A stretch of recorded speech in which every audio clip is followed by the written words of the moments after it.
और ये पहली विंडसर ईवी है जो कि 38 किलोवाट के साथ इतनी बर्फ में आई है। अरे आवाज़ कैसी आई आई थिंक ये जो तारे थी ये थोड़ी सी रोड के बीच में थी और जब हमारी विंडसर ईवी देखो इसके ऊपर से गई है तो ये मुड़ के आई थिंक गाड़ी के नीचे ही फंस गई सारी। मेरी पहली ट्रिप है किसी भी ईवी के साथ। अब मतलब ये चार्जर काम नहीं कर रहा, गाड़ी को टो करवाएंगे, फिर टो करवानी पड़ेगी। ये आपकी गाड़ी है सर? XUV 400 है ना ये महिंद्रा की। तो पावर फेलियर दिखा रहा है यहाँ पे, आपने चार्जिंग पे लगाया तो हुआ, मैं देख रहा हूँ चार्ज हो रही है फिलहाल। अभी पूरी थी मतलब चार्जर कोई मिल नहीं रहा है और एंजाइटी देखो ईवी ओनर के चेहरे पे देखो। तो मैं आपको बताऊंगा मेरा खर्चा कितना आ रहा है और चार्ज करने में टाइम कितना लग रहा है। अब काफ़ी डिफिकल्ट हो गया यहाँ से जाना बिकॉज तो विंडसर ईवी मुझे अब समझ आ रहा है कि इतना ज़्यादा सेल क्यों हो रही है, बिकॉज कॉस्टिंग इसकी कितनी आई है मैं आपको वो दिखाना चाहता हूँ। अब हो गई है थोड़ी गड़बड़। अब क्या है देखो गाड़ी में 4% बैटरी बची हुई है, रेंज दिखनी हमें बंद हो गई है। 4 से देखो 3 हो गई है। अब यहाँ पे क्या है, एक टाटा टियागो अभी लगी है जस्ट हमारे पहुँचते ही। अब दिक्कत वाली बात क्या है कि इनकी भी चार्ज नहीं हो पा रही है यहाँ पे। हमारा 50% सामान इसकी ट्रे के नीचे ही आ गया बाय द वे। अगर आप पहाड़ों में 50 किलोवाट से नीचे वाली कोई ईवी लेके आ रहे हो तो मेक श्योर इस चक्कर में मेरी कई बार रेंज टूटी है और कई बार मैं फंसा हूँ। तो जो 2 दिन में देखो हमने रेंज की एंजाइटी फील की है, उसके बेस पे आप रेकमेंड करोगे कि किसी को विंडसर ईवी, क्या विंडसर ईवी यहाँ से इजीली उतर पाएगी? ये वही जगह है जो आपने अभी कुछ महीने पहले रील्स में देखी थी जहाँ पे बहुत बड़ा फ्लड आया था।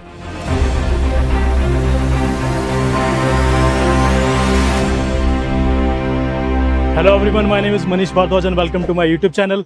जो लोग मुझसे पूछ रहे थे कि आप गाड़ी का रेंज टेस्ट करो, बैटरी टेस्ट करो, उनके लिए ये वीडियो काफ़ी ज़्यादा यूजफुल होने वाला है। अगर आप कोई ईवी लेने का सोच रहे हो या आपके मन में थोड़ी सी भी एंजाइटी है कि मुझे ईवी लेने से पहले क्या क्या कंसीडर करना चाहिए, तो मैं आज लेके आया हूँ MG विंडसर। इसको हम 500 या 1000 किलोमीटर तक चलाने वाले हैं। हम इसका प्रॉपर एक रेंज टेस्ट करेंगे, इसका बैटरी टेस्ट करेंगे और आपको ये भी बताएंगे कि मुझे पर किलोमीटर इसमें कितनी कॉस्ट आई है, मुझे क्या क्या चैलेंजेस आए हैं इस गाड़ी में, इसके अलावा प्रोज इसके मुझे क्या क्या लगे चलाने में, और क्या ये गाड़ी सूटेबल है पहाड़ों में लेके जाने के लिए, आपको सब कुछ पता चलेगा। और ये इसका 38 किलोवाट वाला बैटरी पैक है और मैं आपको इसके सारे फीचर्स भी बताऊंगा, इसमें अंदर बैठ के कैसा लगता है, इसका बूट कितना है और चलाने में ये गाड़ी कैसी है। तो चलो वीडियो करते हैं स्टार्ट। मैंने गाड़ी को स्टार्ट कर दिया है और फिलहाल गाड़ी में ना 66% बैटरी है और रेंज दिखा रहा है 209 किलोमीटर। बट हम इसको एक बार शुरू से चार्ज भी करेंगे रास्ते में रुक के और उसके बाद मैं आपको बताऊंगा कि मुझे वहाँ पे गाड़ी चार्ज करने की कॉस्ट कितनी आई, चार्जिंग में मुझे टाइम कितना लगा, और फिर हम इसका स्टार्ट करेंगे रेंज टेस्ट। फिर मैं आपको शुरू में एक बार रेंज दिखाऊंगा इसकी बैटरी की एंड देन हम वहाँ से स्टार्ट करेंगे कि फुल चार्ज में ये गाड़ी कितनी रेंज प्रोवाइड करती है। इससे पहले कि हम इसका रेंज टेस्ट या बैटरी टेस्ट को स्टार्ट करें, मैं एक बार शेयर करना चाहूँगा अपना चलाने का एक्सपीरियंस। मैं देखो इसको 2 उंगलियों से इसका स्टीयरिंग व्हील को हैंडल कर रहा हूँ, जो कि नहीं करना चाहिए अनलेस आप एक्सपर्ट हो गाड़ी चलाने में या फिर काफ़ी टाइम तक गाड़ी चला चुके हो, तभी आप ये ट्राई करना। बट मैं ऐसा इसलिए दिखा रहा हूँ बिकॉज इसका स्टीयरिंग व्हील इतना ज़्यादा लाइट है, इतना ज़्यादा ईजी है यूज़ करने में, मुझे तो लग ही नहीं रहा मैं गाड़ी चला भी रहा हूँ। मैं आराम से बैठा हूँ, मैं इसको हल्का हल्का इधर लेफ्ट या राइट पुश कर रहा हूँ और गाड़ी मक्खन की तरह भाग रही है। तो विंडसर ईवी मुझे अब समझ आ रहा है कि इतना ज़्यादा सेल क्यों हो रही है, बिकॉज चलाने का जो इसका एक्सपीरियंस है वो बहुत अच्छा है। एक मैं इसकी सीट का भी बोलना चाहूँगा कि काफ़ी ज़्यादा कंफर्टेबल है, अलग ही टाइप का कुशन है सीट में। कुछ मैंने रेगुलर गाड़ियों में ना इतना देखा नहीं है कि इतना सॉफ्ट कुशन हो। अब वो मुझे पता चलेगा जब मैं थोड़ा और इस गाड़ी को चलाऊंगा, लेट्स से कि 4 या 5 घंटे तक हम इस गाड़ी को ड्राइव कर रहे हैं, तब देखेंगे कि क्या ये कुशन एक्चुअल में यूज़फुल है, बिकॉज अभी तो काफ़ी ज़्यादा अच्छा लग रहा है। पिछले 12% बैटरी कम होने में इसकी रेंज 30 किलोमीटर ही कम हुई है, तो ये कोई बहुत ज़्यादा मेजर ड्रॉप नहीं है। और मैं एक ही स्पीड पे गाड़ी को चला रहा हूँ, गाड़ी का AC ऑन है, तो अच्छा है यार, काफ़ी अच्छा लग रहा है। हम अभी कहीं पे रुकेंगे और गाड़ी को ना चार्ज भी करेंगे, तब आपको दिखाएंगे कि गाड़ी को चार्ज करने में मुझे कितना टाइम लग रहा है और मोस्ट इंपॉर्टेंटली उसमें कॉस्ट कितनी आ रही है। मैं एक बार अपने फ्रेंड से इंट्रोड्यूस करवा देता हूँ आपको कि मेरे साथ कौन कौन ट्रैवल कर रहे हैं। हमारा प्लान है बेसिकली 5 लोग हम विंडसर ईवी में ट्रैवल करेंगे। मेरे साथ है सचिन। हेलो। इनको आपने मेरे वीडियो में भी देखा होगा, मैंने इनके साथ कर्व ईवी का रिव्यू शूट किया था, बड़ा मजा आया था इनके साथ, बड़ा अच्छे से इन्होंने बताया था गाड़ी के बारे में। सचिन आप बताओ आपका एक्सपीरियंस कैसा रहा है, आपने विंडसर ईवी चलाई है पहले? सर मेरी तो विंडसर ईवी से ही स्टार्ट हुई थी जर्नी, ईवी की जितनी भी जर्नी रही है मेरी। हाँ जी। स्टार्ट मैंने विंडसर से ही किया था, हमारे घर में पहले वो आई थी, बाद में कर्व ईवी ली थी हमने। तो मैं तो बड़ा एक्साइटेड हूँ इस ट्रिप को लेके भी, क्योंकि मेरा डे 1 से ही मैंने मेरे भाई को बोल के रखा था कि भाई चलो यार लॉन्ग ट्रिप पे चलो, लेकिन नहीं चलते थे। और सेम मॉडल ही है हमारे पास, ये वाला एक्साइट है ना, ये बेस मॉडल। हाँ जी। तो हमारे घर पे भी बेस मॉडल ही है, बट ये वाला ट्रिप मेरा हो रहा है अक्की भाई के साथ और आपके साथ, तो मैं वैसे ही एक्साइटेड हो गया भाई चलो ठीक है हम एक्सपीरियंस लेंगे कि विंडसर का भी, भाई विंडसर लॉन्ग ट्रिप्स पे कैसी रहती है। मेरा तो फर्स्ट टाइम एक्सपीरियंस होगा, 38 किलोवाट वाली बैटरी के हम कितनी बार चार्ज करते हैं, कैसे ये चलती हैं, क्योंकि हर बार मनीष भाई यही आता है कि इसके सस्पेंशन हार्ड है, तो मुझे तो वो देखना है। हम 4 से 5 लोग हो जाएंगे इस पूरी ट्रिप पे, तो ये कैसा रहेगा। और पीछे भी मेरे 2 फ्रेंड्स बैठे हुए हैं, ये हैं अंकुश। अंकुश को भी आपने मेरे एक वीडियो में देखा होगा, मैंने इनके साथ विंडसर रिव्यू का एक प्रॉपर रिव्यू शूट किया था, जिसमें इन्होंने एक एक डिटेल बताई थी गाड़ी के बारे में, अपना नेगेटिव पॉजिटिव सब कुछ बताया था। अंकुश आप बताओ, आपने कितना किलोमीटर चलाया था गाड़ी को यार? लास्ट टाइम बताया था, वैसे आप कितने किलोमीटर हो गए? अब जब हम टूर पे निकले हमारी 14,000 किलोमीटर हो चुकी है, वापस आने तक हमारी 15,000 किलोमीटर पार हो जाएगी। तो इसके बाद एक और रिव्यू भी आएगा कि थर्ड सर्विस के ऊपर भी हमारा एक रिव्यू भी आ जाएगा इसके ऊपर ना। फिर 30 किलोवाट से चार्ज करते हो तो अप्रोक्सीमेटली 1 घंटा लग जाता है, 60 किलोवाट से करते हो तो 40 मिनट के आसपास का टाइम आता है। 40 मिनट तो 40 मिनट का काफ़ी वाइल्ड क्लेम है वैसे, बट अंकुश इस गाड़ी को चार्ज कर चुका है तो डेफिनेटली उनको पता ही होगा। बट मैं भी आपको चार्ज करके दिखाऊंगा कि एक्चुअल में कितना टाइम लगता है इसमें, बिकॉज ईवी के ओनर्स को ऑब्वियसली पता है कि अपनी गाड़ी को कैसे चार्ज करना है, कहाँ अच्छे से चार्ज करना है। मेरी पहली ट्रिप है किसी भी ईवी के साथ, पहाड़ों में या कहीं भी, तो मैं आपको बताऊंगा मेरा खर्चा कितना आ रहा है और चार्ज करने में टाइम कितना लग रहा है। फिलहाल आपको सचिन के चैनल का और अंकुश के चैनल का ना स्क्रीन पे यूज़र नेम दिखाई दे रहा होगा, मेक श्योर आप इन दोनों का चैनल एक बार चेकआउट करो। हम आपको डिटेल में बताएंगे कि विंडसर रिव्यू के साथ हमारा एक्सपीरियंस कैसा रहा है। तो मेरे साथ मेरे एक और फ्रेंड हैं बलजीत जी। बलजीत जी आप बताओ आपका एक्सपीरियंस कैसा रहा है? आपने ईवी में इतना ज़्यादा ट्रैवल किया है। ईवी में मेरा ट्रैवलिंग जो है मैक्सिमम अंकुश के साथ ही रही है। जब आपके 30s या 40s का टाइम चल रहा था, आपने काफ़ी पेट्रोल डीजल वाली गाड़ियाँ चलाई होंगी, हाँ आपको लग रहा है कि ईवी सच में फ्यूचर है? बिल्कुल जी बिल्कुल, ईवी ही फ्यूचर है। अभी हमने नेपाल का जो ट्रिप किया था जी, वहाँ पे तो हमने देखा कि ईवी को ही प्रमोट दे रहे हैं सारे। सो फिलहाल गाड़ी में रेंज रह गई है 9% बैटरी के साथ 27 किलोमीटर, और लकीली हमें चार्जर इसका मिल गया है। ये है देखो, चार्ज जोन करके है ये, बाय द वे 60 किलोवाट का चार्जर हमें मिला है। यहाँ पे देखो XUV 400 भी लगी हुई है चार्जिंग पे। अब मैं आपको दिखाऊंगा कि 9-10% के बाद जब बैटरी रह जाती है उसके बाद ये कितनी फास्ट चार्जिंग होगी इस वाले चार्जर से, और मेरी कॉस्ट कितनी आएगी। I am getting ready. क्या वो चल नहीं रहा क्या? शो ही नहीं कर रहा बंद है ये, और फेलियर है यार। ये वही चक्कर हो गया, हमने लास्ट वाला जो रिस्क लिया ना कि लास्ट जो चार्जर होगा वो करेंगे चार्ज, और ये risk- नहीं, ये पेट्रोल पंप पे है, एक और है, पेट्रोल पंप पे है। तो फिर उस पे ही चलते हैं। तो मतलब इस वाले से चार्ज नहीं हो पाएगा? तो ये तो गड़बड़ हो गई हमारे साथ। हमारी गाड़ी में बैटरी बची हुई है 9% और ये यहाँ पे पावर फेलियर है। अब ये चार्जर नहीं चल रहा है। अब देखते हैं कि 9% बैटरी में हम कहाँ कहाँ जा सकते हैं आसपास के चार्जर पे, बिकॉज ये थोड़ा देखो स्ट्रगल रहता है ईवी में, और मेरे साथ पहला एक्सपीरियंस है। तो भाई नियरेस्ट चार्जर कहाँ पे अंकुश? ये रहा सामने, सामने ही है पेट्रोल पंप के ऊपर। बट ये वाला ये सीन रहता है भाई, कई बार हम चार्जर पे रिलाई तो कर लेते हैं लेकिन वो मिलता नहीं फिर वो चालू। उस केस में फिर क्या सोचते हो आप? मान लो ये तो हमें मिल गया लकीली पास में, हाँ। नहीं मिलता फिर क्या करते हैं हम? मिलता फिर तो टो करवाते हैं गाड़ी को? और क्या हो सकता है, फिर कोई वो लास्ट ऑप्शन वही है हमारा। अब मतलब ये चार्जर काम नहीं कर रहा है, गाड़ी को टो करवाएंगे? फिर टो करवानी पड़ेगी। ये आपकी गाड़ी है सर? हाँ जी। XUV 400 है ना ये महिंद्रा की। तो पावर फेलियर दिखा रहा है यहाँ पे, आपने चार्जिंग पे लगाया तो हुआ है, मैं देख रहा हूँ। चार्ज हो रही है फिलहाल? अभी हो रही थी, मतलब वो भी लाइट गई होगी शायद। अब ये मतलब चार्ज नहीं हो रही है? अभी- आप लगा के चले गए थे ना? हाँ लगा के चला गया। इस चार्जर से कितनी देर में चार्ज हो जाती है गाड़ी? कोई 1 घंटे में।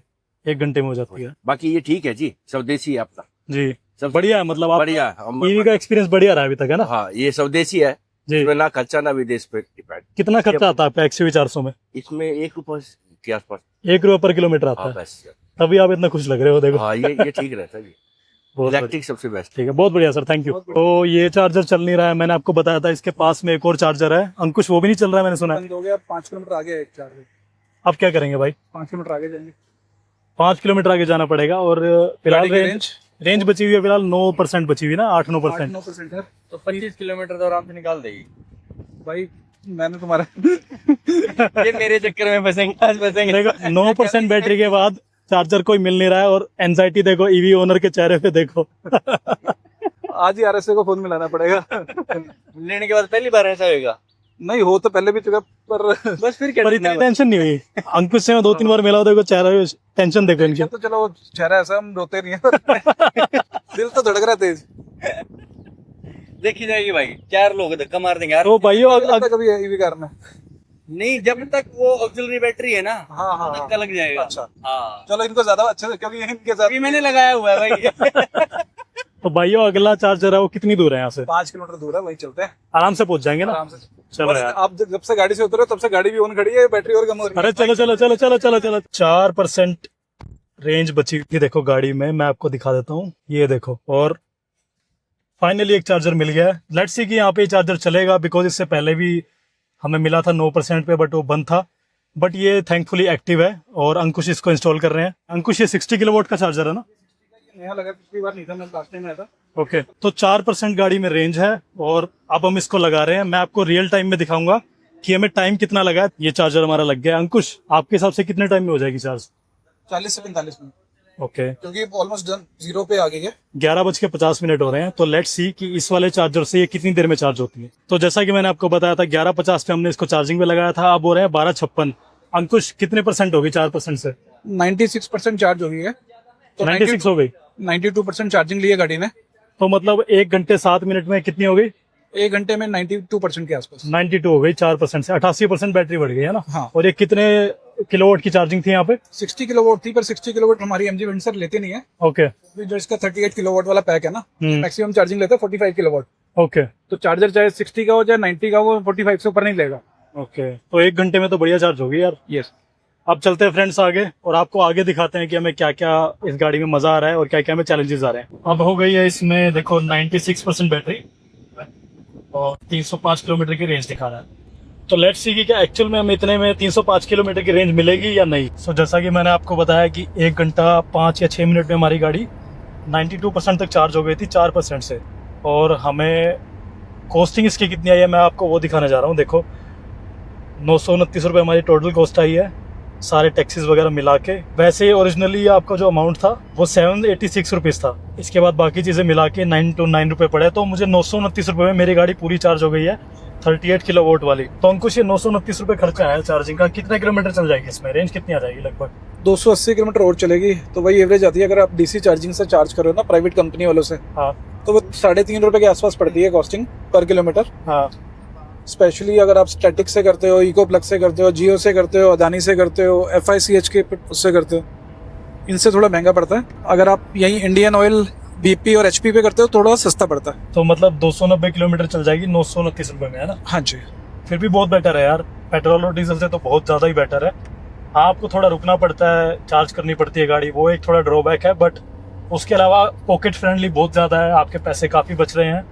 तो वो लॉजिक से मुझे रुकने में कोई भी दिक्कत नहीं है, मेरे को तो उल्टा मज़ा आ रहा है। और ये आ गए हमारे 5वें मेंबर। क्या हाल है पाजी? बहुत बढ़िया, बहुत बढ़िया। आप बहुत दिन बाद मिले हैं आपसे। हाँ जी, हाँ जी, हाँ जी, हाँ जी। ओ हो। पंजाबी आ गए। तो फिलहाल गाड़ी में रेंज बची हुई है 18% और गाड़ी के हिसाब से ये चल पाएगी अभी 56 किलोमीटर। और इसमें इंटरेस्टिंग चीज़ क्या है कि हमारा जो अगला चार्जर है वो यहाँ से 37 या 36 किलोमीटर दूर है। देखो अब पहाड़ों पे क्या है, आपको पता है कि रेंज थोड़ी कम मिलती है, तो 56 किलोमीटर उसमें दिखा रहा है, 36 किलोमीटर चार्जर हमारा दूर है। तो लेट्स सी कि क्या एक्चुअल में पहुँच पाएंगे वहाँ पे जितने में इसकी बैटरी बची हुई है। क्या लग रहा है सचिन भाई? भाई 18% है, 2 की एवरेज पर परसेंट मैं मान के चलता हूँ, तो 18 दूनी 36 किलोमीटर का ही चार्जर है, तो पहुंच जाएगी पहाड़ों में। और ना भी पहुंची तो लो भाई AC बंद कर देता हूँ। गाड़ी का AC हमने बंद कर दिया है और अब हम विंडो थोड़ी सी रोल डाउन कर देते हैं। हाँ जी पाजी, क्या लगता है पहुंच पाएंगे? हाँ जी, पहुंच जाएंगे। बाकी सचिन जी आप ये बताओ, टाटा और विंडसर में क्या डिफरेंस लग रहा है अब आप चला रहे हो ये? वैसे मैंने बताया था कि ड्राइविंग का ये, जैसे इसमें जो नॉर्मल मोड है ना, उसमें भी मुझे लग रहा है कि भाई ज्यादा प्रेस करना पड़ रहा है मुझे रेस वाले पेडल को। मेरा जैसे लगता है मुझे नॉर्मल अगर मैं चलाऊं तो सिर्फ मुझे टच करना है मेरी कार में और ज्यादा ही स्पीड ले लेती है वो। इसमें थोड़ा सा मुझे प्रेशर डालना पड़ रहा है, बस ये है ड्राइविंग प्लेजर का फर्क और कुछ नहीं है। तो थोड़ी देर में मैं आपको दिखाऊंगा कि क्या हम वहाँ पे सच में पहुँच गए या कहानी में कोई ट्विस्ट है। ओके तो फिर से हम आ गए हैं 20 मिनट के बाद। अब देखो अब इसमें 23 मिनट का रास्ता रह गया, 18 किलोमीटर, और वहाँ पे अगर आप देखोगे तो 12% बैटरी रह गई है और 36 किलोमीटर की रेंज है। तो वो और ये थोड़ा धीरे धीरे क्लोज आते जा रहे हैं जितने किलोमीटर इसमें बचे हैं और जितनी रेंज वहाँ पे अभी भी गैप है। वहाँ पे 36 किलोमीटर की रेंज है, यहाँ पे 18 मिनट का टाइम बचा हुआ है। तो होपफुली पहुँच जाएंगे आराम से। और थोड़ी देर बाद फिर से देखते हैं, एक बार चेक करेंगे 15 मिनट के बाद कि कितना हम पहुँचे हैं आगे और कितनी रेंज बची है और कितने % बैटरी है। A few moments later. तो अब हो गई है थोड़ी गड़बड़। अब क्या है देखो गाड़ी में 4% बैटरी बची हुई है, रेंज दिखनी हमें बंद हो गई है और हमारा नेक्स्ट चार्जिंग स्टेशन है 5.3 किलोमीटर्स पे। तो मतलब गाड़ी को अब 1% बैटरी के हिसाब से 1 किलोमीटर से भी ज़्यादा निकालना पड़ेगा, जो कि काफ़ी डाउटफुल लग रहा है। देखते हैं। सबकी शक्लों पे टेंशन दिखनी शुरू हो गई है। आपको अंधेरे में नहीं दिख रही होगी, मेरे को दिख रही है। रुको रुको, लाइट बंद करने दो। पाप है इस वक्त, लाइट ऑन करना पाप है। आप है 4 से देखो 3 हो गई है। ओ भाई साहब, ओ भाई साहब। फिलहाल 1% पर किलोमीटर के हिसाब से गाड़ी चल रही है और अभी तो 4.7 बचा हुआ है और वहाँ पे 3% बैटरी। ये 3 के बस सीधा एक भी करी है इसने। सुनो, अभी दूसरी भी नहीं है। रोकते हैं इसको, हाँ, ढाबे पे रोकते हैं। कोई भी ढाबा है ना, आप लोग मुझे बताना। थोड़ी बहुत चार्ज कर लेते हैं वहाँ पे, है ना। चार्ज नहीं, 2% कर लो, तो 3% पे हमने गाड़ी बंद कर दी है। एक रेस्टोरेंट पे हम रुके हैं, इनको रिक्वेस्ट करेंगे, वो भाई सामने खड़े हैं कि भाई चार्जर लगाने दो, मैं थोड़ी बहुत चार्ज करने दो ताकि स्टेशन तक पहुंच जाए, इसके चार्जिंग स्टेशन तक। तो लेट्स सी, वो बात करने गए हैं अभी, अब देखते हैं। ये किसी ने नहीं बताया था यार, ईवी में ऐसा भी होता है। तो लेट्स सी। तो 2% पे हमने गाड़ी यहाँ पे रोक ली है, वैसे ही बंद होने वाली थी। फिलहाल वो रिक्वेस्ट कर रहे हैं रेस्टोरेंट वालों को, जो गाड़ी के ओनर हैं हमारे, कि प्लीज़ चार्ज करने दो। वो अरेंजमेंट कुछ कर तो रहे हैं। सैडली हम इसका एक कोई एक्सटेंशन बोर्ड भी लेके नहीं आए, तो तार पहुंचाने में भी काफ़ी चैलेंजिंग रहेगा। बट लेट्स सी, देखो वहाँ पे वो जुगाड़ कर तो रहे हैं। तो फाइनली कुछ जुगाड़ तो हुआ है। ये साथ में एक छोटा सा ढाबा है, यहाँ पे ये लोग मान गए हैं चार्जर लगाने के लिए। बट अभी भी श्योरिटी नहीं है कि चार्ज हो पाएगी या नहीं, बिकॉज तार काफ़ी छोटी है, हमारे पास कोई एक्सटेंशन बोर्ड भी नहीं है। तो देखते हैं चार्ज हो पाएगी या नहीं। ये देखो, ये रहा एक्सटेंशन बोर्ड जो फाइनली मिल गया। सब खुश लग रहे हैं, बट एंजाइटी सबके चारों पे दिख रही है, देखो। ये हम चार्जर लेके आ गए हैं, ये तो अलग ही स्टोरी हो गई यार आज। ये देखो, लंबी तार हमने पहुंचाई है। ये देखो, अब सही दिखेगा। ऑन करो। ये ऑन किया, हो रही है भाई। अभी तो फिलहाल चार्ज होना स्टार्ट नहीं हुई है गाड़ी। हो गई, फाइनली हो गई। हमारी गाड़ी चार्ज हो रही है फाइनली। तो ढाबे पे हमने गाड़ी थोड़ी सी चार्ज की, उनका जो पावर सॉकेट था एकदम गर्म हो गया, तो हम गाड़ी को चार्ज नहीं कर पाए ज़्यादा। हम 5% करके निकले थे और 5% में ही पहुंच गए हम एक चार्जर के पास। बट अब यहाँ पे क्या है, एक टाटा टियागो अभी लगी है जस्ट हमारे पहुंचते ही। अब दिक्कत वाली बात क्या है कि इनकी भी चार्ज नहीं हो पा रही है यहाँ पे, और हमारी गाड़ी में रेंज है सिर्फ 5%, और हम फंस गए हैं कुल मिला के। जो टाटा टियागो यहाँ पे खड़ी थी, उनकी गाड़ी समहाउ चार्ज ही नहीं हो पाई। तो ऐसा नहीं है कि सिर्फ विंडसर ईवी वाले ही परेशान है, टाटा टियागो ईवी वाले भी परेशान थे। उन्होंने इतना ट्राई किया अपनी गाड़ी को चार्जिंग पे यहाँ पे लगाने का, बट वो चार्ज ही नहीं हो पाई। बट विंडसर ईवी इस चीज में थोड़ा अच्छी निकली है, वो गाड़ी चली गई वहां से, लेकिन हमारी विंडसर ईवी देखो चार्जिंग पे लग गई है और चार्जिंग हमारी देखो शुरू हो गई है। तो चलो, आज के दिन में ये पहली गुड न्यूज है, क्यों पाजी? हाँ, अब आराम से ये अपने 10-12 घंटे लेके चार्ज होगी। 10-12 घंटे। और हम रात के देखो हम कहाँ सोएंगे, यहाँ वो रहा पहाड़, ठीक है, और सामने सड़क। अब ये गाड़ी तो कहीं जाके हमें छोड़ नहीं सकती किसी होटल में। सही बात। अब एक और गाड़ी करेंगे, होटल जाएंगे, ढूंढेंगे, इसकी रखवाली के लिए एक बंदा छोड़ेंगे। मतलब it's not a small thing to EV को मैनेज। तो मैं एक चीज बोल दूं, मैं दिन में बड़ा परेशान था कि मैंने गलती तो नहीं कर दी ईवी ट्रिप पे आगे। बट मैं जैसे पाजी से मिला ना, मेरे को इतनी खुशी हुई, बिकॉज ये मेरे से भी दूर से आए, कनाडा से। यही ट्रिप इतना लंबा हो जाएगा चार्जिंग की वजह से। ये कह रहे हैं नॉर्थ ईस्ट लेके जाएंगे इसको। मैं 2-3 साल में तो वापस आ जाओगे आराम से। हाँ, आ जाएंगे, नहीं तो आगे निकल जाएंगे, जहाँ फिर हम नॉर्थ ईस्ट में ही रहने लग जाएंगे, जो मुझे लगता है। क्योंकि जब आपको चार्जिंग के दौरान, देखो एक नॉर्मल चार्ज के दौरान अगर आपको 12 घंटे वेट करनी पड़ सकती है, तो जो आपका टूर ही कितने 1000 किलोमीटर का है, ये तो कुछ 100 किलोमीटर का था, तो जो 5-7 दिनों में होगा, तो कितने 1000 किलोमीटर वाला आप सोचो ना। हमें 2-3 साल चाहिए, तो फिर वहीं के कमाएंगे, खाएंगे, बच्चों के लिए कुछ भेजेंगे, है ना। तो इनकम का भी देखना। पाजी बहुत बहुत थैंक यू यार, लेकिन कि आप कनाडा से आगे स्पेशल नहीं इस ट्रिप के लिए। नहीं, मेरे को बड़ा हौसला मिला आपको देख के, नहीं, वरना मैं तो हौसला हार गया डोंट होता। वरी भाई। यहाँ पे हमने चार्जिंग पे लगाई थी गाड़ी, बट चार्जिंग उसमें दिख रही है कि हो रही है, बट एक्चुअल में नहीं हो रही थी। आधा घंटा लगाने के बाद वो 5% से 5% पे ही रुक गई। तो इतनी सारी परेशानियों में एक और परेशानी जुड़ गई है, हमारी विंडसर ईवी चार्ज नहीं हो पाई है। अब देखते हैं कि इसके बाद नेक्स्ट स्टेप हम क्या करेंगे। फाइनली एक जगह मिल गई है चार्जिंग की, और थैंकफुली इस होटल में हमारी गाड़ी चार्ज हो जाएगी। बट यहाँ पे हमारा नॉर्मल वाला चार्जर ही लगेगा, तो आई थिंक सुबह तक गाड़ी जितनी चार्ज हो पाएगी हो जाएगी, तब तक हम यहाँ पे रुक जाएंगे। ये काफ़ी अच्छा हुआ कि ये होटल वालों ने हमारी हेल्प की और यहाँ पे चार्जर मिल गया, तो थोड़ी बहुत उम्मीद जगी है। बट जो आज हुआ वो तो समझ ही नहीं आया यार, ईवी में ऐसी ट्रिप मैंने एक्सपेक्ट नहीं की थी। देखो यहाँ पे हम अपना चार्जर लगाएंगे, ये जो तार जा रही है, अब देखते हैं कि गाड़ी कितनी स्पीड से यहाँ पे चार्ज होगी। यहाँ पे बस रूम अच्छे मिल जाए, बाकी सही है, और सब सही चल रहा है, मज़ा आ रहा है। तो पावर ऑन करके देखते हैं। चार्जर हमने अपना लगा दिया एक लंबी सी तार के साथ, और अब ट्राई करेंगे कि क्या ये गाड़ी सच में चार्ज हो पाएगी यहाँ पे, बिकॉज हम काफ़ी ज़्यादा घूम लिए हैं सिर्फ 5% चार्जिंग के साथ। अब देखते हैं गाड़ी यहाँ पे चार्ज हो जाती है तो हम भी थोड़ी देर रेस्ट कर सकते हैं, खाना खा सकते हैं, बिकॉज अभी तक पिछले 2-3 घंटे से हम यही ढूंढ रहे हैं कि हमें कहाँ पे चार्जर मिलेगा। कमाल है यार। तो बहुत तेज़ बारिश शुरू हो गई है और पता नहीं इस ट्रिप पे अभी क्या क्या होगा। जो मैं एक्सपेक्ट कर रहा था उससे उल्टा ही चल रहा है। वो खड़ी है हमारी विंडसर ईवी, अभी भी चार्ज ही हो रही है। आई थिंक 8 या 9 घंटे तो हो गए हैं उसको चार्जिंग पे लगे हुए। तो लेट्स सी। सबके सब सो रहे हैं, वहाँ पे सचिन सो रहा है, यहाँ पे हमारे 3 और दोस्त सो रहे हैं। इनका गेट भी देखो लॉक्ड है, और हमेशा की तरह मैं टाइम से उठ गया हूँ। तो ये हमारे तीनों फ्रेंड्स उठ गए हैं। सर क्या लगता है, मैं नीचे ना गाड़ी की चार्जिंग देखने जा रहा हूँ, रात भर हमने लगाई है, कितनी चार्ज हुई होगी 1 से 100 के बीच में? 55। पाजी आप क्या बोलते हो? 65। अब सबसे एक्सपर्ट बंदे से पूछते हैं।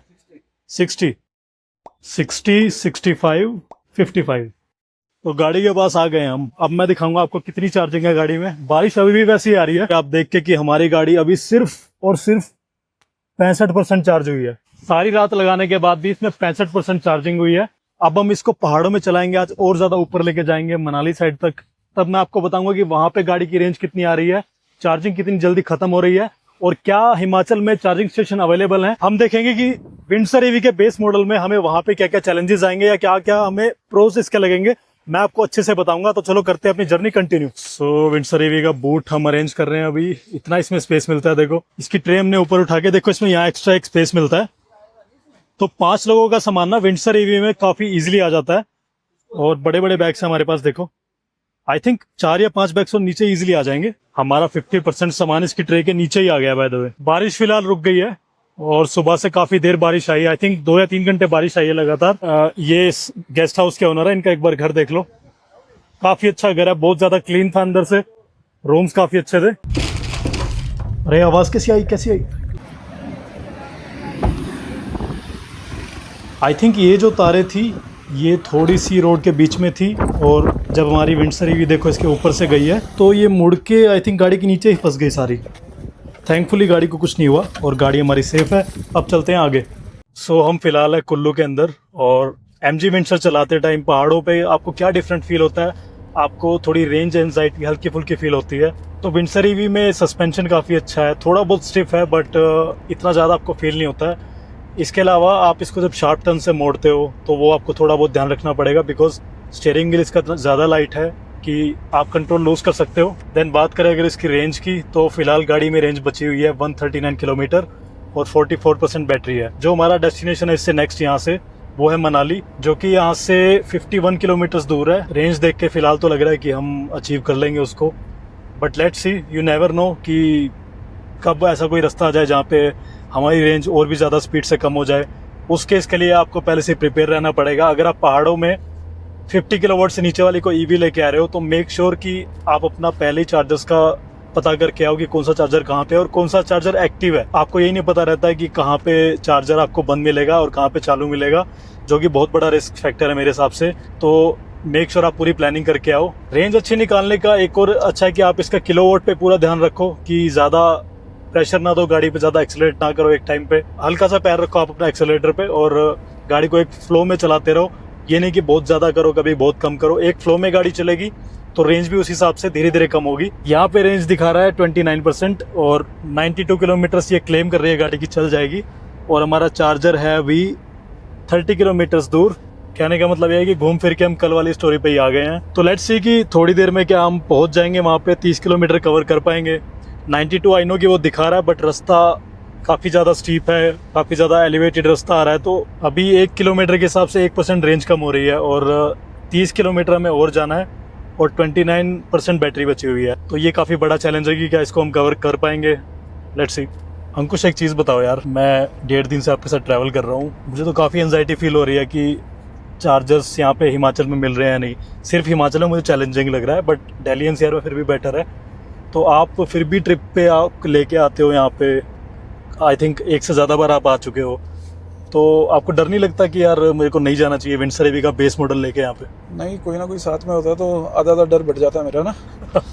कल हमने थोड़ी सी गलती क्या करी, कल हम लोगों ने खींचा इस बैटरी को ना, थोड़ा सा एक्सटेंड करने की कोशिश करी कि अगर हम 20-50 किलोमीटर और चला ले तो हमारे को एक ही बार चार्ज करना पड़ेगा, 2 बार चार्ज नहीं करना पड़ेगा। हाँ जी।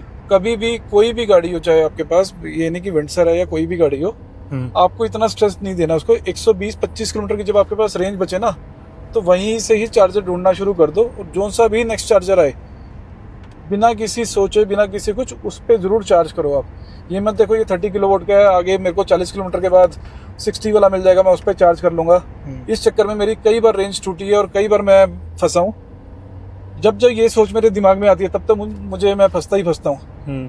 और जब जब मैं सेफ चलता हूँ ना कि यार मेरी 150 ही चली है, कोई बात नहीं, 150 किलोमीटर चलने के बाद भी चार्जर आ गया, मैं चार्ज कर लेता हूँ, उसको टॉपअप कर लेता हूँ, मैं सेफ रहता हूँ उस चीज़ में ना। एक चीज़ बताऊँ कुछ, अभी जैसे इसमें यार 28% बैटरी दिखा रहा है वहाँ पे, और किलोमीटर्स कितने दिखा रहा है? 88। तो कंपनी के हिसाब से 88 किलोमीटर चलनी चाहिए, और यहाँ पे हमें 24 किलोमीटर आगे जाना है, जो कि हमें पता है कि शायद ही कवर हो पाए। तो आपको नहीं लगता कि ये थोड़ा एमजी को ध्यान रखना चाहिए कि सर मैं मेरे साथ ना 3 बार ये दिक्कत आई है, एक नहीं 2 नहीं, पहाड़ों पे आगे ना लास्ट में क्या होता है, स्पेशली जब लास्ट के 10 किलोमीटर होते हैं, तो अचानक क्या होने लगता है कि 1% बैटरी में 1% बैटरी में 1 ही किलोमीटर गाड़ी चलती है, जो कि चलनी चाहिए 3.2 किलोमीटर के आसपास 38 किलोवाट की बैटरी में ना, वो रेंज ड्रॉप होती है बड़ी अच्छे से। तो इसका बस आप कुछ नहीं कर सकते, आप यही ध्यान रख सकते हो कि आपको बैटरी रीगेन जो यहाँ पे आ रहा है ना, या किलोवाट जितना आप क्लच पे पैर दे रहे हो, उसको मेंटेन करके चलना है 7-8 के ऊपर। अगर वो आपका 14-15 या 20-22-25 तक जा रहा है, कई लोगों की आदत हुई है गाड़ी में बैठे, जैसे गाड़ी रुक गई थी, स्लो हो गई थी, हाँ जी, तो मैंने इसको बड़ी धीरे धीरे उठाया। कई लोग एकदम पंजा देते हैं, वो एकदम जाता है 30 किलोवाट पे, जहाँ वो 30 किलोवाट गया तो मान के चलो आपकी 2% बैटरी तो वैसे ही निकल जाएगी। तो ईवी को चलाने का फन ना थोड़ा अलग तरीके का है, ऐसा नहीं है कि आप इसको 40-50-60 पे चला सकते हो, इसे हमने 80-90 पे भी चलाया है, तो इजीली चलती है। बस ये ध्यान रखना कि कितनी आपकी पावर लग रही है। कई बार वो 20 की स्पीड पे चलाते ही उठाने के लिए पंजा दोगे तब ज्यादा पावर खींच लेता है जी। कई बार 80 पे भी स्मूथ चल रही होती है गाड़ी, तो कोई दिक्कत नहीं आती। बहुत बढ़िया पॉइंट बताया आपने। और मैं एक चीज़ पूछना चाहूँगा कि एमजी जैसे इसमें जितनी रेंज दिखा रहा है, आपको नहीं लगता कि उसको लोकेशन के हिसाब से एक्यूरेट रेंज दिखानी चाहिए?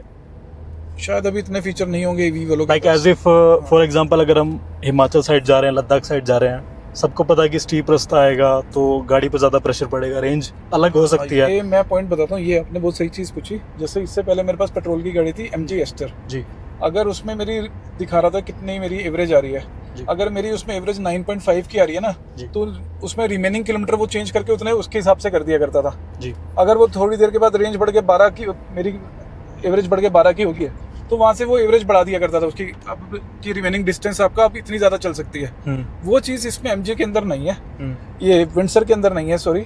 एक थोड़ा कंट्रोवर्शियल क्वेश्चन पूछूं आपसे? हाँ जी। आपको लगता है कि थोड़ा बैटरी पैक आपको बड़ा लेना चाहिए था आपके एक्सपीरियंस के हिसाब से? तो जब मैंने गाड़ी ली थी तब ये मैं एज ए सेकेंडरी कार ली थी जी, और इसको मैं प्राइमरी कार यूज़ करने लग गया। ये तो मैं शुरू से ही बोल रहा हूँ कि अगर मैं आज सोच समझ के ली होती गाड़ी जी, तो ऑब्वियसली मैं छोटी बैटरी पैक नहीं लेता, ऑब्वियसली बड़ा बैटरी पैक लेता जी। तो जो 2 दिन में देखो हमने रेंज की एंजाइटी फील की है, उसके बेस पे आप रेकमेंड करोगे कि किसी को विंडसर ईवी का बेस मॉडल लेना चाहिए?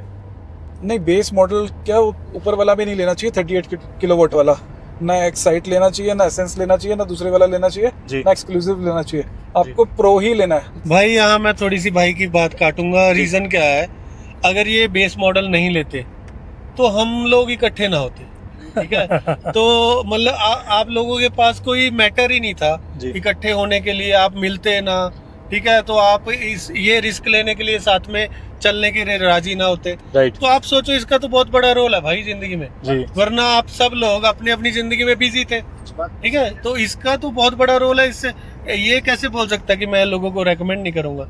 इसको तो मस्ट रेकमेंड करना चाहिए कि अगर आपने अपनी सोशल लाइफ बढ़ानी है ना, तो अच्छे नए नए दोस्त तो यही बैटरी पैक, तो आपको इसी तरह की गाड़ी लेनी चाहिए। तो मेरा तो ये व्यूज है। बाकी रही बात इसको कैसे चलाना है, हाँ। मैं एक आपको एग्जांपल देता हूँ। जी जैसे हम मोस्टली पंजाब से जब जाते हैं तो हमें दिल्ली एयरपोर्ट पड़ता है ना, राइट। तो हमें कैब्स पे जाना पड़ता है। तो जितने भी कैब और ओनर्स है ना, तो वो क्या करते हैं, माइलेज लेने के लिए ना 80 से ऊपर नहीं चलाते गाड़ी, जी ठीक है। वो 80 किलोमीटर की स्पीड मैनेज करते हैं, बड़ी स्लो चलाते हैं। तो कई बार हम फेडअप भी हो जाते हैं, भाई थोड़ा तेज चला लो, हमने पहुंचना है। तो समटाइम्स वो एयर कंडीशन बंद कर देते हैं कुछ ड्राइवर्स, है ना, तो उनको बोलना पड़ता है वी विल पे यू कि आप चला लो। तो मतलब हमें बड़ा अजीब फील होता था, भाई ये 200-400 रुपया बचा लेंगे, है ना, तो कैसा कर रहे हैं। हाँ लेकिन वो जो फील हम उनके लिए सोचते थे, जी है ना, तो अब जब ये ईवी गाड़ी हम खुद चला रहे हैं, जी, तो literally we are feeling the same thing. हम घूम फिर के उनकी जगह पे आ गए। हम जो वो पैडल है ना, एक्सेलरेटर, जी, उसके ऊपर पाँव उसी हिसाब से रख रहे हैं जैसे वो कैब ड्राइवर रखते थे। तो घूम तो फिर के हम वही आ गए हैं। हमें वही डर रहता है हाँ। कि कहीं अगर थोड़ा सा भी ज्यादा दब गया तो बहुत ज्यादा नुकसान हो जाएगा। चीज बताता हूँ, प्रगट जी ने इसके ऊपर ना एक हाँ। 70 पेज की किताब लिखी हुई है। जी, तो आप कोई ट्राइपॉड ले लो, हाँ, हाँ। फोन के साथ में, तो ऐसे पकड़े पकड़े हाथ में दर्द हो जाएगा आपको। इतने इश्यूज आते हैं भाई, तो उस वक्त जब सड़क के किनारे पे बैठना पड़ता है, हाँ जी। है ना, कोई अच्छा, आपको इस गाड़ी की वजह से सड़क के किनारे बैठना पड़ा है? अरे भाई बैठना पड़ा। हाँ, ये बाजी बताएंगे आप। ऐसा था जब हम जयपुर जा रहे थे, जी तो ये अंकुश का सेकंड ट्रिप था, जी मेरे साथ पहला था। जी तो रास्ते में क्या हुआ, हमें चार्जर ने सपोर्ट नहीं किया। जी, तब हमें इस टोटके का भी नहीं पता था कि एसी चला के चार्जिंग ले लेता है। जी हमें नहीं पता था कि गाड़ी चार्ज हो जाती है। वो हमें गोवा वाले रूट पे बाद में पता लगा था, जी जब ये हमारे प्रगट पाजी साथ में थे। जी, तो वहां पे जब जा रहे थे तो हमारे रास्ते में बांदी कुई के पास बिल्कुल जीरो पे पहुंच गए थे। अच्छा, और हम टो वाली बातें भी कर रहे थे उनसे भी। वो एमजी वाले कह रहे थे जी हम 4000 लेंगे, ये लेंगे, वो लेंगे, ऐसी कुछ बातें चलती थी। जी लेकिन वहाँ पे टॉल पे जो लोग थे, उन लोगों ने हमें सपोर्ट किया, हमें वहाँ चार्जर मिल गया और चार्ज हो गई। उस टाइम हमें जरूर वहाँ रोड पे बैठना पड़ा था। अच्छा, वो ये उस बात को याद करा रहा है। उसी दौरान आपने इसका नाम रखा था वो भी, कि कुल मिला के है कि है निरा कलेश। अब देखो लास्ट हमारे एक मेंबर है सचिन। सचिन का भी आपने रिव्यू देखा होगा मेरे चैनल पे, कर्व ईवी का। सचिन आप बताओ यार, कर्व ईवी में इतना ट्रैवल कर चुके हो, अब विंडसर ईवी में हम 38 किलोवाट की बैटरी के साथ जा रहे हैं। कल आप भी मेरे साथ थे, तो आपका क्या फीडबैक है बताओ अभी तक का इस कार के बारे में? बस भाई यही है, इसमें कमी है जो छोटा बैटरी पैक है। जी, और ये चीज़ मुझे अब पता चली क्योंकि मैं इतना ट्रैवल कर चुका हूँ अपनी कर्व ईवी में, कि मैं पहाड़ पे जब चलाता था तो मेरी गाड़ी पर परसेंट पे 2 किलोमीटर का तो एटलीस्ट पूरे एलिवेशन पे एवरेज देती थी। मतलब 1% पे 2 किलोमीटर खत्म होता था मेरी वाली गाड़ी में। लेकिन भाई इसमें 50% है, तो 50 किलोमीटर भी निकाल दे तो ये बहुत बड़ी बात लग रही है मुझे। आज ये फील हो रहा है, तो मैं अंदर से डरा भी हुआ हूँ, हालांकि बस मैं दिखा नहीं पा रहा जी। क्योंकि रात को तो हम पहाड़ों में ज़्यादा आपकी दिखा- कर्व ईवी इससे बेटर परफॉर्म करती है, आपको लग रहा है? भाई बिल्कुल करती है, क्योंकि मैंने उसमें, हालांकि इस गाड़ी में 5 लोग हैं और 5 लोगों के अकॉर्डिंग सामान है। अच्छा, मैंने अपनी गाड़ी में जब भी ट्रैवल किया तो हम 2 से 3 लोग रहे हैं और उन लोगों का सामान पूरा भर के हम चलते और थे। वो लड़के जिनके साथ तुम गए, वो भी तुम्हारी तरह हल्के हल्के होते होंगे। देखो भाई आप कितना जस्टिफाई कर लो इस चीज को। जैसे ये तो बेस मॉडल है, कभी भी प्रेफरेंस मत दो किसी भी फीचर को, सबसे पहले प्रेफरेंस दो बड़े बैटरी पैक को। फीचर्स कभी काम इतने आते नहीं। बहुत बढ़िया बात बोली आपने। सो ये देखो, अब थोड़ा और ज़्यादा स्टीप रास्ता है और विंडसर ईवी को हम यहाँ से लेके जाएंगे ऊपर। तो ऐसे रास्ते में पता चलता है कि गाड़ी का टॉर्क, गाड़ी का सस्पेंशन कितना अच्छा होना चाहिए जाने के लिए, स्पेशली ईवी का। देखो बहुत ज़्यादा खड़ी चढ़ाई है यार, और जितना अच्छा है व्यू है उतना ही अच्छा रास्ता भी है। और गाड़ी अभी जिस स्पीड से जा रही है मेरे हिसाब से तो अच्छा परफॉर्म कर रही है ऐसे रास्ते पे। अंकुश कितनी ज़्यादा पावर लग रही है गाड़ी में? बहुत बढ़िया यार। ये यहाँ की एक लोकल मार्केट के अंदर हम आ गए हैं। यहाँ पे हम चार्जर ढूंढ रहे हैं जो हमने यहाँ पे मैप पे लगाया था, और मैंने जो आपको बताया था कि क्या हम पहुँच पाएंगे जितनी रेंज गाड़ी में दिखा रहा था, तो थैंकफुली हम पहुँच गए उतनी रेंज में। तो आज कुछ फाइनली पॉजिटिव हमें विंडसर ईवी के 38 किलोवाट में मिला है, जो कि बहुत अच्छी बात है। देखो वो चार्जर लगा हुआ है दोस्तों, अंदर आपको पता नहीं दिखाई दे रहा है नहीं, यहाँ पे इसका चार्जर है और यहाँ से नीचे लेके जाएंगे। प्रगट भाई अभी भी बता दो चलेगी या नहीं? देखो जब तक हम उसको यूज नहीं कर लेते तब तक नहीं पता चलेगा। मतलब आप यस नहीं बोलोगे कुल मिला के? बहुत मार हुआ है। हाथी के दांत दिखाने के कुछ और है, खाने के कुछ और है। क्या विंडसर ईवी यहाँ से इजीली उतर पाएगी? लग तो नहीं रहा देख के, बिकॉज बहुत मुश्किल रास्ता है। बट समहाउ आ गई है। और मेरे को समझ नहीं आ रहा कि ये चार्जर ऐसी जगह क्यों लगाया है इन्होंने, थोड़ा बाहर भी लगा सकते थे इसको। और ये हमारी विंडसरी भी आ गई है। फाइनली एक हमें 60 किलोवाट का चार्जर मिला है जिसके लिए हम तरस रहे थे। ट्रिप के स्टार्टिंग में हमें ऐसा चार्जर मिला था, उसके बाद अब जाके मिला है। सो थैंकफुली चार्जर मिल गया है। और अंकुश देखो फाइनली उसको चार्ज कर रहे हैं। ये नज़ारे बहुत कम मिले हमें, इतने अच्छा चार्जर मिल गया है। चार्जर हमने लगा दिया फ्रेंड्स, और 60 किलोवाट के चार्जर से हमारी गाड़ी चार्ज होना स्टार्ट हो गई है। आई थिंक 40 मिनट्स में ये गाड़ी 92-95 तक पहुंच जाएगी। अभी 17% है, तो हो सकता है कि 100 भी हो जाए 40 मिनट में। तो लेट्स सी कि कितनी देर में ये गाड़ी चार्ज हो जाती है। बट बहुत अच्छा लग रहा है देख के कि फाइनली मनाली के आसपास कोई ऐसा चार्जर मिला है हमें जिसके लिए हम तरस रहे थे। बहुत डिफिकल्ट है लेकिन चार्जर ढूंढना हिमाचल प्रदेश में, मैं देख चुका हूँ, बहुत ज़्यादा मुश्किल है। तो जो लोग भी देख रहे हैं मैं उनको ये रिक्वेस्ट करूंगा कि चार्जर्स का अच्छे से पता करके आओ, वरना आप बहुत परेशान होने वाले हो। 10 में से 9 चार्जर आपको बंद मिलेंगे। आप जब अपने घर से निकलोगे हिमाचल आने के लिए, आपको लगेगा यहाँ पे बहुत सारे चार्जर हैं, बट यहाँ पे आने के बाद पता चलता है कि वो अभी अभी 5 मिनट पहले बंद हो गया है, कुछ खराब हो गया है। तो प्लीज मेक श्योर कि जब आप यहाँ पे आओ थोड़ा केयरफुल होके आना, बिकॉज बहुत प्रॉब्लम आपको आने वाली है। ये है हमारा डे 3। डे 1 पे हमें रेंज की काफी एंजाइटी हुई, हमने चार्जर्स ढूंढे, चार्जर हमें नहीं मिले। हमने ढाबे पे अपनी गाड़ी को चार्ज किया, बट समहाउ ढाबे वालों ने काफी सपोर्ट किया। देन डे 2 पे भी हमें सेम वही केस मिला। अब हम जा रहे हैं मनाली से लेकर रोहतांग तक। गाड़ी हमारी हो चुकी है 60 किलोवाट के चार्जर के साथ पूरी चार्ज। अब यहाँ से हम देखते हैं कि यहाँ से अटल टनल, उसके बाद रोहतांग तक गाड़ी कैसा परफॉर्म करती है। ये भी हो सकता है कि हम रोहतांग के बजाय हम केलोंग की तरफ भी निकल जाएं, बट हमें कोई चार्जर नहीं मिलने वाला। वापस आके हमें यहीं पे गाड़ी चार्ज करनी है, तो ये एक स्ट्रगल हमें मिल सकता है रास्ते में। तो लेट्स वेट एंड वॉच कि आज क्या होता है। Let's go. सो अभी हम मनाली में ही हैं और यहाँ पे काफ़ी तेज़ बारिश आ रही है। रात भर बारिश आई है यहाँ पे। अब मुझे लग रहा है कि यहाँ से रोहतांग का जो रास्ता होगा वहाँ पे काफ़ी पानी भरा होगा। देन अगेन हमारी गाड़ी थैंकफुली पूरी चार्ज है और गाड़ी में ऐसा कोई फॉल्ट अभी तक नहीं आया। गाड़ी की परफॉर्मेंस काफ़ी अच्छी रही है। मैंने इसके फीचर्स आपको सारे बता दिए हैं, बट आज हम इसकी परफॉर्मेंस टेस्ट करेंगे कि माउंटेन्स में ये गाड़ी कैसा परफॉर्म करेगी और 38 किलोवाट क्या मनाली से रोहतांग तक जाने में सक्सेसफुल होगी और क्या हमें कोई ऐसा कोई चैलेंज आने वाला है। Let's see. सो गाड़ी में 100% बैटरी है फिलहाल। हम यहाँ से निकल रहे हैं मनाली से और 320 किलोमीटर की रेंज अभी ये दिखा रहा है, बट ये है आपकी प्लेन सरफेस के हिसाब से रेंज। माउंटेन्स में लेट्स सी अगर हमें 200 से 220 के बीच में मिल जाती है, वो भी काफ़ी अच्छी रेंज होगी। रेंज अच्छी निकालने के लिए गाड़ी का एसी ऑफ किया हुआ था, बट गाड़ी के सारे शीशों पे देखो फॉग जम गया है, तो डीफॉगर के लिए हमें एसी इसका ऑन करना पड़ेगा। दैट मीन्स कि हमारी रेंज थोड़ी बहुत इफेक्ट होगी उससे। तो सचिन क्या लग रहा है भाई, कुछ फ़र्क पड़ेगा रेंज पे? हाँ जी पड़ेगा। अभी हम जिस हिसाब से प्रेडिक्शंस में चल रहे थे कि गाड़ी इतना निकाल देगी उतना निकाल देगी, हाँ क्योंकि भाई हम लोग ना, मैंने एक चीज नोटिस करी, हम 5 लोग हैं हाँ। और बढ़िया सा वेट है मुझे छोड़ के सब भाइयों में। हम्म। और भाई एक एक चीज का इफेक्ट पड़ता है, क्योंकि अभी सारा हिल का एरिया आएगा। अब हाँ। एसी भी ऑन कर दिया, देखो विंडशील्ड तो साफ होगी, हो गई। तो ऐसे बीच बीच में ऑन एंड ऑफ हमें करते रहना पड़ेगा, तभी हमें अच्छी रेंज मिल पाएगी। बट विदाउट एसी के डीफॉगर के बिना तो थोड़ा रिस्की भी हो जाएगा माउंटेन्स में। हाँ। और स्पेशली बारिश आ रही है बाहर इस टाइम पे, तो बाहर कुछ दिखेगा ही नहीं, तो काफ़ी रिस्की है। तो इससे बढ़िया कि रेंज पे थोड़ा इफेक्ट पड़ जाए, बट सेफ होके चलो। सो यहाँ पे देखो यार, रोड ही बंद पड़ा है मनाली से रोहतांग जाने के लिए। हम यहाँ पे रुके हैं, ये हमारी विंडसरी भी है देखो।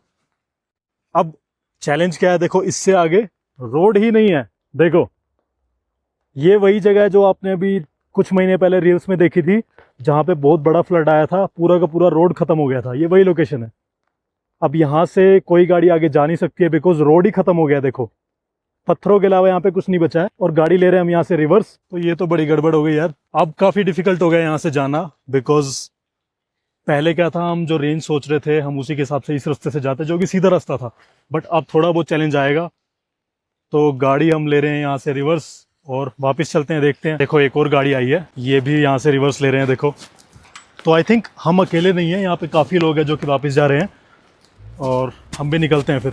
यहाँ से हम रिवर्स लेके आए हैं और ये ऊपर की तरफ रास्ता जा रहा है। ये ओल्ड मनाली वाला रोड है और यहाँ से हम अभी मुड़ेंगे राइट में। तो अभी रिस्क क्या है कि ये जो रास्ता है बहुत खड़ी चढ़ाई है एकदम से। देखो ये देखो, अब हमारी रेंज पे कितना इफेक्ट पड़ता है वो देखना काफ़ी इंटरेस्टिंग होगा। हमारी फ़िलहाल 99% बैटरी है और रेंज दिखा रहा है 316। तो लेट्स से कि ऐसे रास्ते पे गाड़ी कैसा परफॉर्म करती है। वैसे MG विंडसरी भी अभी तक ठीक ठाक परफॉर्म कर रही है बैटरी किलोवाट के हिसाब से, बट अब जो आगे रास्ता आने वाला है वो थोड़ा बहुत स्टिफ आएगा और काफ़ी ज़्यादा स्टीप रहेगा।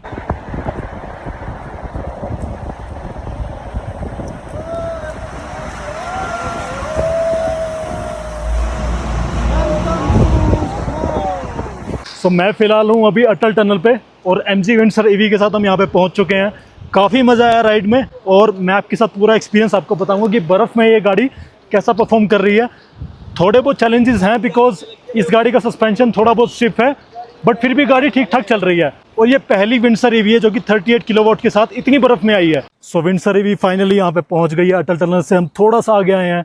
यहाँ पे अभी भी स्नोफॉल हो रहा है। इससे पहले बहुत ज़्यादा हो रहा था, अब थोड़ा सा कम हो गया है। विंडसर EV का 38 किलोवाट वाला ये पहला ऐसा मॉडल है जो कि इतनी दूर लोकेशन पे आया है। चैलेंजेस की एक बार बात करते हैं कि इतनी बर्फ़ में इतनी कम बैटरी पैक लेके आने के क्या क्या नुकसान आपको हो सकते हैं। सबसे पहले और सबसे मेजर जो आपको कंसर्न आएगा वो है इस गाड़ी की रेंज।